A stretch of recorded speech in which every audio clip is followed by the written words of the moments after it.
Welcome to Movie Magic. I am your host, King Crusoe. You can call me KC, and today is going to be a little bit of a different episode because of two reasons. Number one, because we're going to be covering a lot of movies in this episode, and reason number two being that I'm not going to be doing this like a scripted review like I have done most of my other movie reviews over here in the past, and that is because there's just too much to cover, and what I've written for all these movies would just be too long. We'd be here for like 40 minutes or more if I were to just read my reviews. So instead, I'm going to do a more or less rapid fire kind of covering of all of the films that I watched for the Christmas season that are Christmas related, and then I'll show you like my brief little ranking at the very end that I did on Letterboxd of the 10 films that we're covering today. And that's going to be what we do. Happy New Year. I hope everybody had a Merry Christmas. Let's just move on into the video and begin just kind of talking about the handful of movies that I watched. And mind you, a lot of these are going to be like strange and like cheesy films and Hallmark style stuff for like half of them or something like that. That's because a lot of these movies that I watched are the ones that my family has owned for forever and have watched, you know, more or less as tradition, more years than not, ever since I was growing up. So let's go on into that and start with a personal family classic, that is While You Were Sleeping, which is unironically a really great movie. It's like a rom-com film set during Christmas time with Sandra Bullock and Bill Pullman as the leads. Honestly, just really charming movie. If you've not seen this before, it is peak 90s. It is like the best of the 90s in movie form. And honestly, as much as I don't love plenty of things about like style and other choices of the 90s, there's a lot about film from the 90s that is really special and that I hold dear to my heart. Even though I'm not a 90s kid, I grew up more or less like I was one, and While You Were Sleeping is one of those things that kind of evokes some of that nostalgia for a time that I never really experienced. I love While You Were Sleeping. This is a personal family favorite. My parents love this movie. This is like one of the only movies that my mom will like watch all the way through and do it more than once, especially. She's not really a movie person, but even she really loves this movie. This has been a family favorite for forever. Ton of really quotable, funny lines in this movie, and a lot of inside jokes. Frankly, my family has a lot of inside jokes inspired by this movie just on account of how many times we've seen it. It's just really, really charming. It is genuinely quite funny, at least in my opinion, and the cast is incredible. They all take themselves just seriously enough to make it not feel cheesy, but also don't take themselves so seriously as to ruin that kind of, you know, rom-com flair that it has going on. I just really like this movie. While You Were Sleeping is incredible. I definitely recommend that anybody watch this if they haven't, because maybe you'll find a new favorite, maybe you won't. You probably won't, to be honest. It's a lot of nostalgia talking when I say I love this movie, but it is a really great one nonetheless. Next up, we're going to talk about not a movie, actually. This is like an 11th little special thing. Early in the month of December, I went on a trip across the country. I was in the Northeast for the very first time, and while there, saw a performance of the New Jersey Ballet doing The Nutcracker. So not really a proper film, it was an actual ballet performance that was really great. I just wanted to comment that I actually watched this performance for the first time. I've seen The Nutcracker in some of its various film and play varieties before, but not ever like the actual ballet before. I thought it was really interesting. I think that the first half is really fun for like visual entertainment. There's a lot going on that's kind of hard to catch. It's something that you could watch multiple times and still not catch every little detail of what's going on the stage, which was really fun.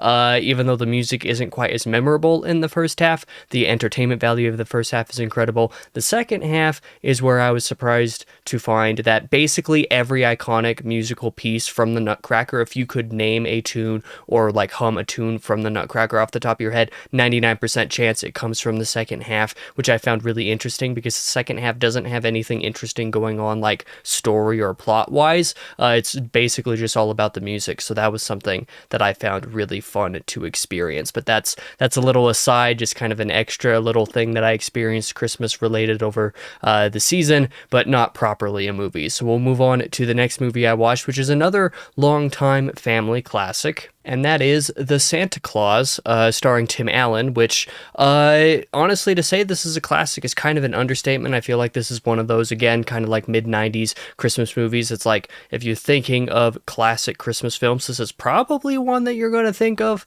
or at least you're going to think of, like, the conceit of this overall trilogy. I've never seen the sequels. I've only ever seen this first one, and I've seen the first one a ton of times. It is a family favorite. It is really fun. It is interesting, but I definitely found myself not enjoying this one nearly as much as I remember enjoying it for the most part in the past for some reason. Reasons that I'm not entirely sure how to explain. Something about like kind of the lead situation with the divorce and those kind of serious topics that are underpinning a lot of this film, while making it a really mature film actually, and one that's easy to appreciate for some of those reasons, because it delves into some of that more mature and adult topics, and honestly surprisingly good ways, and covers it in ways that feel like genuine. I really appreciate that, but at the same time, something about that just kind of like distracts from the Christmassy vibe of the movie at the same time. So I don't know, something about watching it this time, I didn't enjoy it as much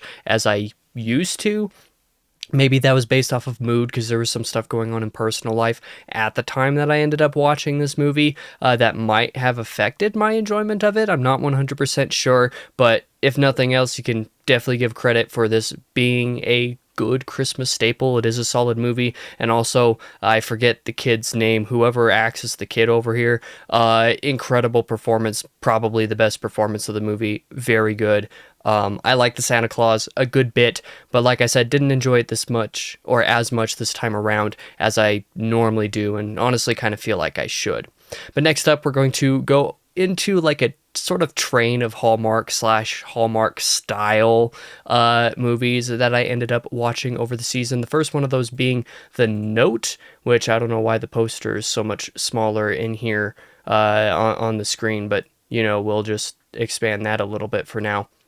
The Note is honestly a surprisingly special movie. I was moved by this a little bit more than I expected to be. It's a decent movie. It's a story about a plane that crashes off the coast of, I think it's somewhere in North Carolina. It crashes off the coast. They knew that they were going down. They decided, instead of putting other people's lives in danger, because they probably would have hit a city or something like that if they were to try a landing, the pilots ended up crashing out in the ocean, and the main character finds a note that had been written in the last moments of that flight, and her search to find the person who that note belongs to. And honestly, it is a surprisingly good movie, actually. You know, there's nothing special about the movie making side of it that's really good, but I think that the two leads, I forget their names, Gene Francis and Ted McGinley up here, they actually do a really good job. They have good chemistry together, and there's a significant portion of why I personally care about this movie that belongs to these co-stars here. While the conceit isn't anything too complex, it's perfect Christmas movie fodder, to be honest, and does a little bit more than I feel like the stereotypical like Hallmark movie does. This isn't a Hallmark movie, I don't think, but it's kind of in that sort of realm of stuff. So if you're not into any of that cheesy stuff, this movie plus the next like three that I'm going to talk about aren't going to be for you at all. And I'm not saying this movie is incredible, but I did find myself moved by it. Even though I've seen it a number of times, it was honestly pretty good. I do think this movie is pretty special, all things considered. That is The Note. So now we're going to move on to the next movie, which I think is also not technically Hallmark either, but is very much of that style. I definitely should have resized before I switched over. It is a movie called Christmas Angel. This is another family favorite. It's one of those, it's like, you know, I can't properly like recommend this to people broadly speaking, but it is one that my family just kind of hooked onto when we had a handful of years, you know, like a decade ago, where we just watched a lot of different of this style of simple, regurgitated type of Christmas content, quite frankly, and there were only a couple of them that really stood out that were just like, this is special to us. Christmas Angel is one of those that did kind of stand out to us. It's a movie about a young woman who doesn't really have any family or anybody special, struggles with the Christmas season, who is shown how to find joy in the season through philanthropy from a neighbor friend that she has, and also goes into certain different conflict stuff that is associated with that neighbor and another, particular young journalist who becomes her love interest. Just typical like Christmas movie, Hallmark movie style stuff going on here. Nothing too crazy. But I thought that the character dynamics here are good. They're certainly solid enough, and the message, while being very simple, is done effectively enough for what it is. I can't say that this movie is great, but it is one that, I've always really enjoyed growing up. It has a little bit of that nostalgia stuff in there. I would not necessarily recommend this to basically anybody. It's just one that my family really likes, so there's that. Next up, we're going to go into a duology of movies that probably going to get clowned on for these. I don't know why some of these posters are small, but I'm sorry about that.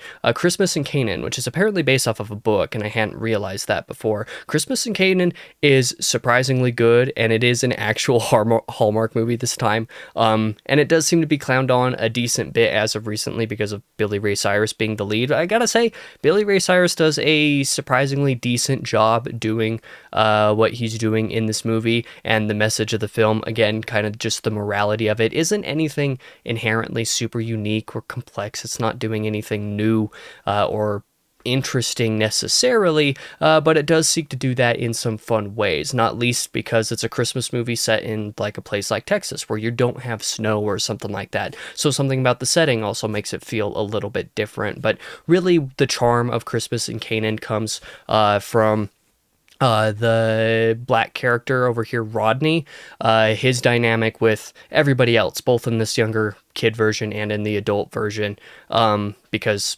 it's kind of an anthology in the sense that it follows a few different spaces of time over the years.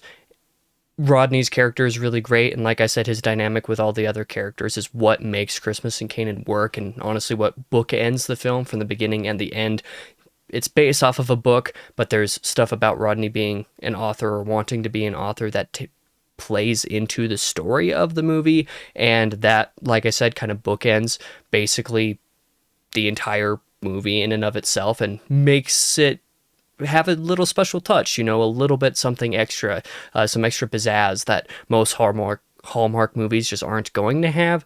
So I appreciate that about it. But again, this is another movie that like my family has watched 1.5 million times over the years. So I kind of find it special for some of those nostalgic reasons. But I also just genuinely kind of like Christmas in Canaan. I think this one's good. On the other hand, good grief, movie poster sizes changing is starting to irritate me slightly. Normally, these are all the same size. Christmas Comes Home to Canaan, the sequel to Christmas in Canaan, is not great. It's not terrible. Billy Ray Cyrus is better in both of these movies than he has any right to be, but generally the conceit of this movie doesn't feel like it really needs to exist. It's Billy's character trying to move on from the death of his wife, who never even appears in the first movie because she's already dead even in that movie, trying to move on and find love again in a Christmas kind of setting. But the way that Christmas Comes Home to Canaan utilizes like timeline stuff, like it feels like it takes place over simultaneously no time at all, and also like a couple years maybe, that doesn't fully make sense. And even though it follows on the promise left open at the end of Christmas in Canaan well enough, it's like it's kind of unnecessary. You don't need to follow up on that. So it's really just the problem of this being a completely unnecessary sequel and not really doing much special with the subject matter. Like it tries to have a good moral in there, like regarding like jealousy and certain different types of dynamics associated with that are like fine.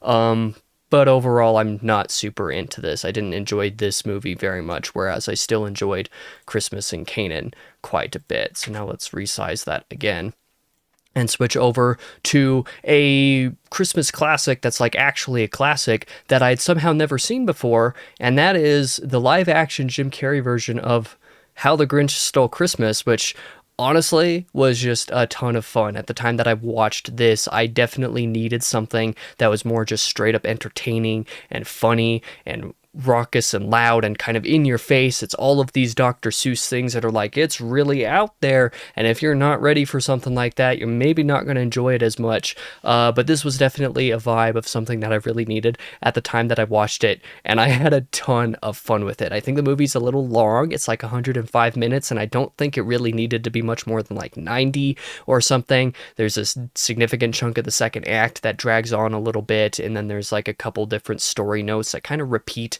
throughout the second act, and even in the third act, where it like kind of does the same thing 2 or 3 times in a row, as the Grinch is kind of warming up to the idea of Christmas, but like also does it in like a fake out kind of way a couple times. It doesn't fully work. Like I said, it's a little bit long. I think some of those story beats could have been cut and it would have been better for it, but in general, just the level of fun and entertaining that this movie was amazing, and I had a ton of fun being able to watch it for the first time. This was the first time that either my parents had watched it either, and the fact that my mom was willing to sit through this and kind of wanted to watch it when I wanted to watch it was like awesome. She didn't love it, but she did laugh a couple of times, which was great, but I generally just really had a ton of fun with this. Jim Carrey's performance is iconic in here. There are many jokes in this that were just incredibly funny. My personal favorite was when Jim, or the Grinch, screams out, "Max, fetch me my sedative," and proceeds to hit himself in the head with a hammer, knock himself out. Just the tone and delivery of a lot of these kinds of gags were really funny throughout the movie. So even though it was a little bit long, I think it executed on just the straight up Dr. Seuss chaos side of things well enough that's like, yeah, this was awesome. I really had a ton of fun with it. I don't see myself rewatching this very often, maybe only once every handful of years, maybe. But it was really, really fun for the time that I did watch it. Very glad that I eventually circled back around to this one.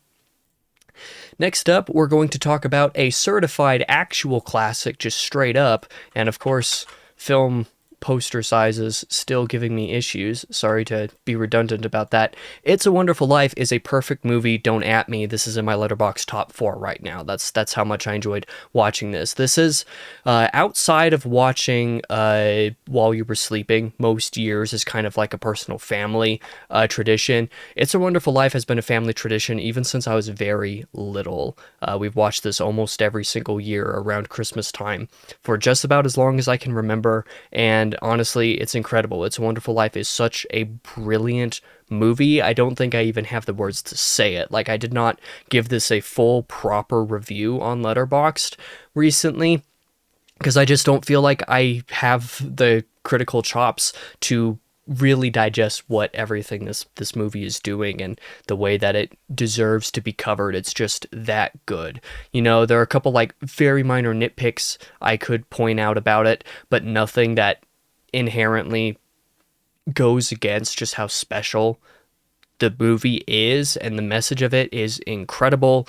I really like this. Jimmy Stewart's performance in this is like one of the best performances of film, period. Like, just no matter what, it's really good. I don't really know what else to say. I've seen It's Wonderful Life so many times, and I've also seen it in like live play performances, different adaptations of that sort before as well. Just so much about this that is special, really special, and really connected with me even deeper than normal this time around for reasons that I won't get into, but like just really good. It's a Wonderful Life is incredible. If you somehow have not seen this movie, I urge you to fix that, because even if you're one of the honestly rare individuals who doesn't end up loving it, it is at least worth understanding perhaps why it is so beloved. Like, this movie is in Letterboxd top 50 rated films of all time, and it is also in IMDb's top 25. There's a reason that this film is so beloved. So if you haven't seen it, go see it. If you have seen it, I don't need to talk much more about it because you already know. And next up, we're going to go over into another cheesy film, a mid-2000s Christmas movie, another one starring Tim Allen. That is Christmas with the Cranks, which my family's never seen before, but we decided to buy, actually, and watch on the recommendation of some family friends. And this was really great, actually. I think I unironically liked this a lot more than the Santa Claus, for example, as far as like Tim Allen Christmas movies are concerned. Something about what this is doing just really worked for me. The early 2000s energy of it is like perfect for an early 2000s kid. I was born in '01, for example. So there's a lot of like that kind of nostalgia that works for me, but it's not so much early 2000s energy in the way that a lot of 2000 films are just kind of bad because of it.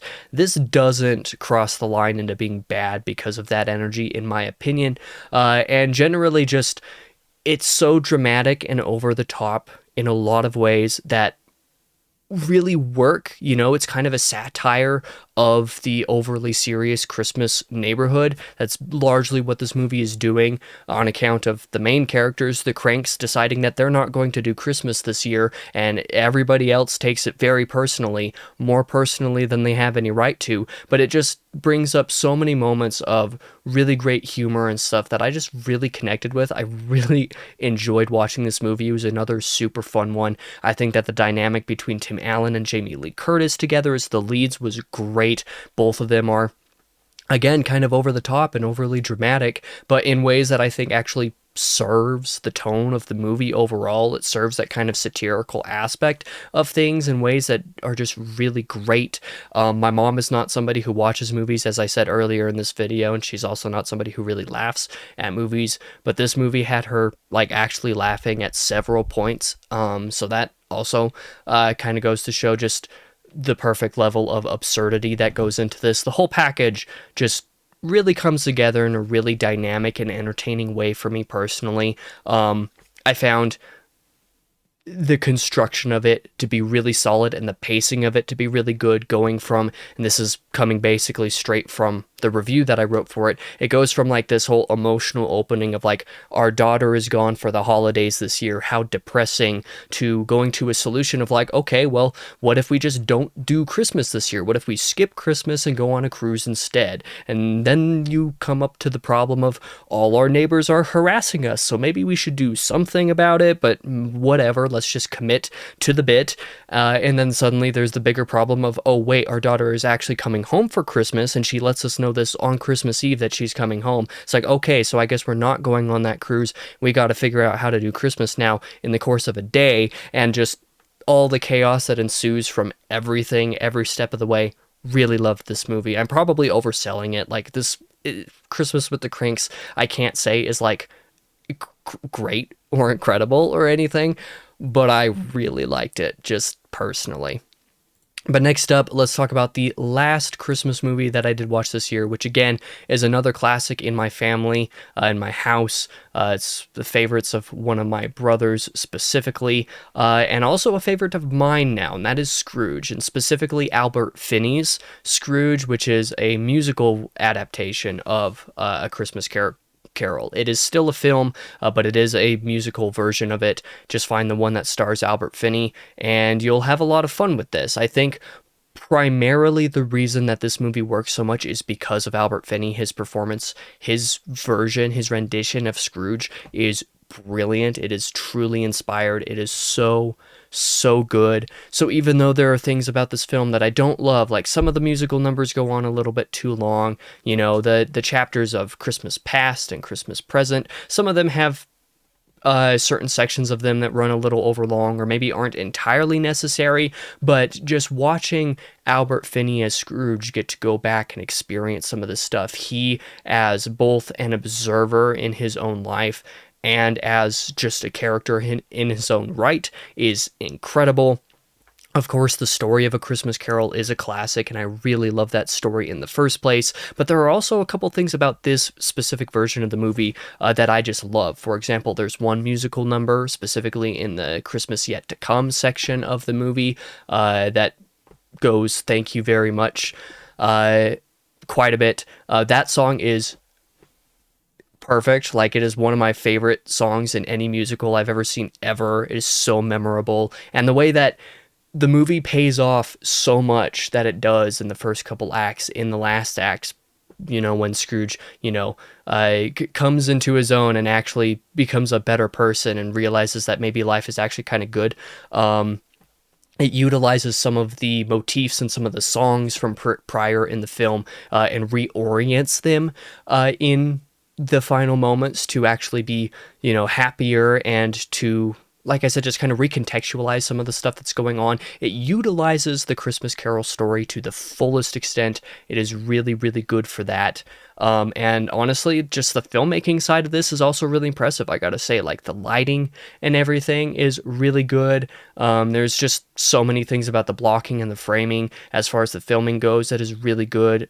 From a musical side of things, that's just like peak, 20th century musical filmmaking that is really great. Just a lot about this movie I love as a movie and as nostalgia and kind of as a musical in some regards as well. Just, I love this thing. If you've seen a lot of Christmas Carol adaptations, you surely have a favorite one. But if you haven't seen this one yet, I recommend giving it a shot because it is definitely a little bit different given the musical aspect. And I think it does a really great job of doing what it sets out to do. I love Scrooge. It's great. Yeah, that's all I have to say about that. But now let's actually go over real quick to my desktop so we can look at my Letterboxd ranking, basically, of the movies that I watched for Christmas this year. Here's all 10 of them, not counting that Nutcracker performance that I talked about. I have individual reviews that basically do what I did here, and then the ratings for each of them as relevant, but this is basically my ranking down here. The Santa Claus, as far as filmmaking goes, should probably be a good bit higher, like probably more appropriately, this should be like closer to like 6 or something. The main reason that like The Note and Christmas in Canaan get a half-star bump over Christmas Angel and the Santa Claus is because of, just something about the message like clicking with me personally, like sticking with me on an emotional level or something along those lines, a little bit of nostalgia in there. But The Santa Claus is definitely a better movie than like either of these two are, and probably than any of these three are. So like it could be higher up there, maybe should be higher up there. But this was like my personal enjoyment ranking up here. It's like Christmas with the Cranks. Is it really that good to be at number 4? Maybe not, but I enjoyed it a ton. But yeah, this is my ranking for the movies that I watched during the Christmas season in 2025, and that is going to do it for this video. I now come to realize at this point that if I had just read the scripts for all of these reviews, that this video would only have been like 5 or 10 minutes longer than it actually is right now. So I don't know how much time I actually saved, but I hope that this vibe, just talking to the camera a little bit more, being a little bit more one-on-one as opposed to the, somewhat sterile type of script reading that I normally do for these movies reviews I hope that connected with you. This is just a random special Christmas episode that I wanted to bring to you guys for the end of the year, and I hope you enjoyed it. For now, I've been your host, King Crusoe. You can call me KC. Here in January, there will be a couple of reviews for some movies that I watched in 2025 that I haven't had a chance to make proper reviews for yet. And then after those couple of movies, I'll be doing my film of the year ranking list at some point in January as well, just as always, or rather that I just started doing last year, but I'm going to do that again this year. So I hope you look forward to that. For now, that is all that I have to say. I just hope to see you guys in the next video.